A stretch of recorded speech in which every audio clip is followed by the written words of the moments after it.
Welcome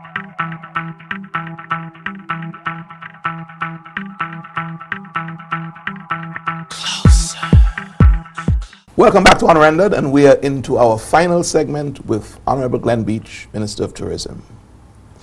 Minister Beache, we've got about 12 or so minutes to get some personal information out, but before I get into that, the Blues Festival, what happened to that? A lot of people put the blame squarely at your feet for us not having a Blues Festival.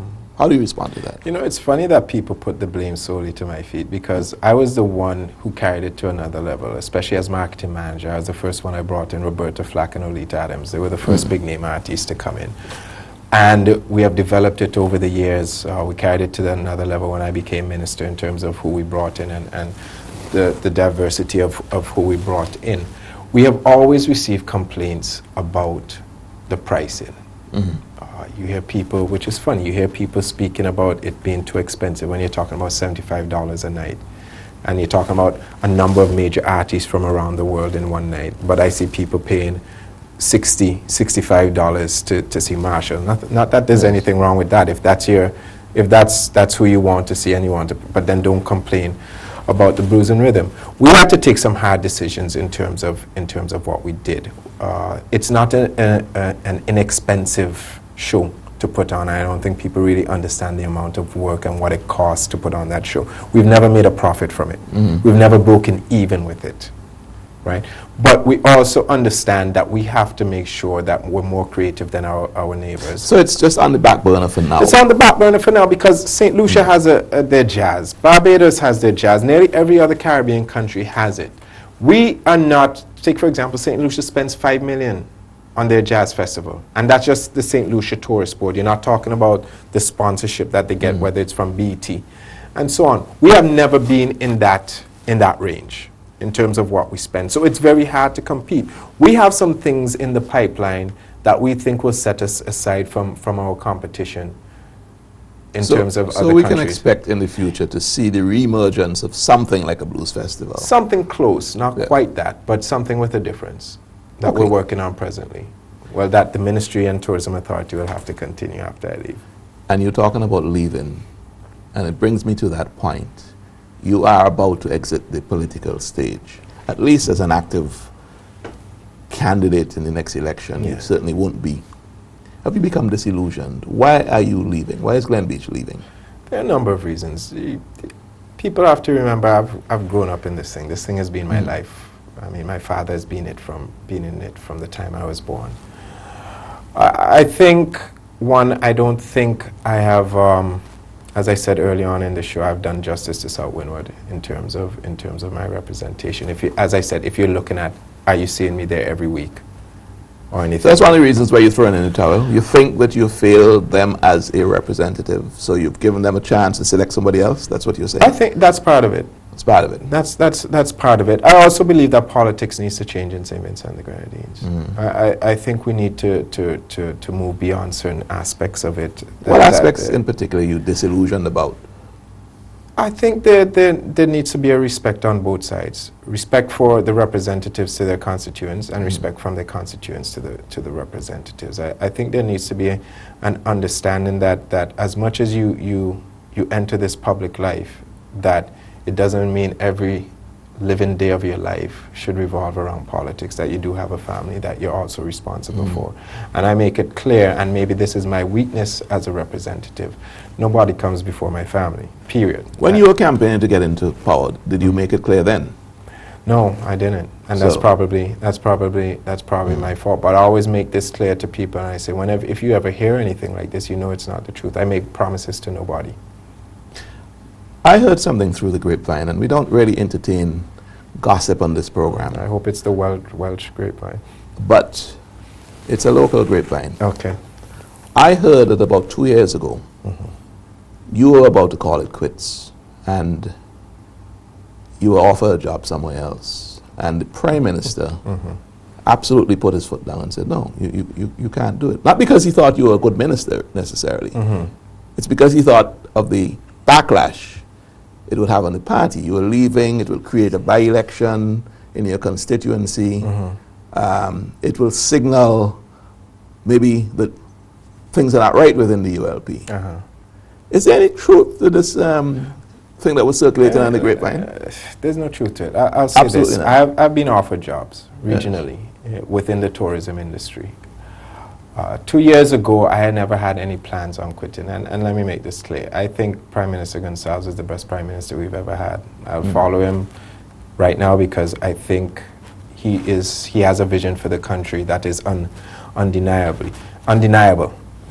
Let me also make this clear, though, that I am my own man. The only people that I have to answer to is my wife and my family, and probably my parents, who still hold that over me.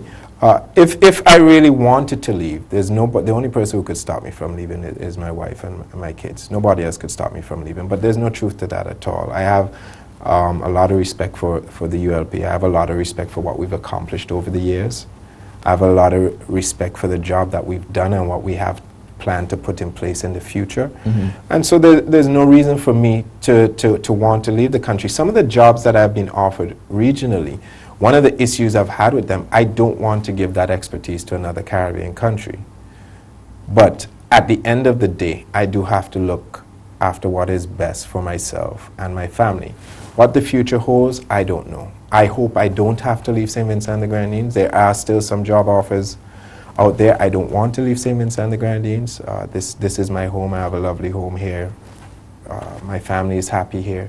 So you don't think you're like a shepherd deserting his flock? No, make no mistake about who I support. And make no mistake, I'm still on the campaign trail. I'm still on the platform speaking about the great things that the ULP administration has done. But I think, politics in the Caribbean now, I think, takes a certain sort of individual, and I don't think I'm that sort of individual. I think politics in the Caribbean takes an individual who lives, breathes, eats, sleeps politics. And is that a bad thing? I think it is. So that's a hell of an indictment to make on politicians, especially you being one, and our peers. All of us have to make our decisions in terms of which way we want to go in life. I've chosen one way. And that's no insult to my colleagues or anything. They have chosen politics. And I admire them for it. If you can deal with it, it's a great thing. And I admire those who have taken that decision. Now, I'm not saying this is the end of me in politics forever. One never knows what will happen in the future. One never knows. You never know. One never knows what will happen in the future. But right now, my priority is my family, especially my 2 young kids, without a doubt. Let's go back to a recent issue that happened as you were the Minister of Tourism. And it's a bit of politics. Anicia Batiste worked in your ministry. Yes. And she spoke out in favor of the no vote in the referendum on constitutional reform. I know, as a result of this, she may have breached in your government's mind and, in the administration's mind. Well, not the administration, the Service Commission. Service Commission, yes. Part of the administration anyway, may have breached code of conduct, okay? Was that uncomfortable for you? Was Anicia a good worker? She was an excellent worker. I'm not going to tell you she wasn't an excellent worker. She was an excellent worker.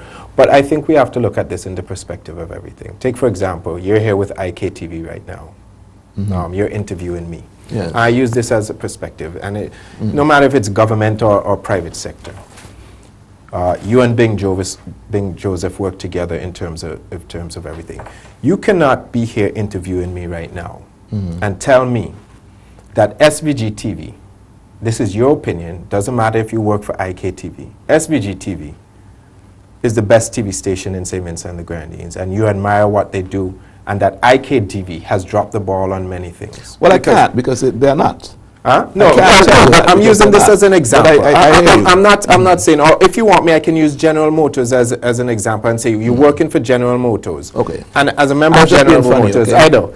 You're telling me that Ford or Toyota makes the best vehicles, and that General Motors has dropped the ball on something. I think you simplify it, though, because Anicia Batiste is a citizen of St. Vincent and the Grenadines, and she has certain rights. She does. And she may think that she was exercising those rights by the advocacy she was doing during the reform process, referendum process.